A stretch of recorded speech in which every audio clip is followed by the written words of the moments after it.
నమస్కారం. ఘంటారావానికి స్వాగతం. ముందుగా ప్రధాన అంశాలు. ఆర్థిక పరిస్థితి బాగా లేకున్నా పథకాలు ఇస్తున్నామన్న అచ్చెన్న. రైతులకు 145 కోట్లతో యంత్ర పరికరాలు ఇస్తామని వెల్లడి.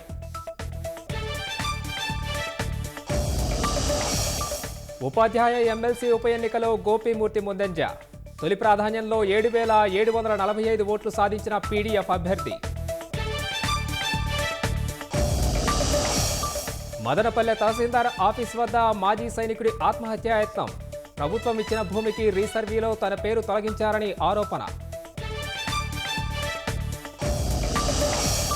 బీమా సఖి యోజనను ప్రారంభించిన ప్రధాని మోదీ. మహిళలకు ఉపాధి కల్పించేందుకు తీసుకొచ్చిన ఎల్ఐసి.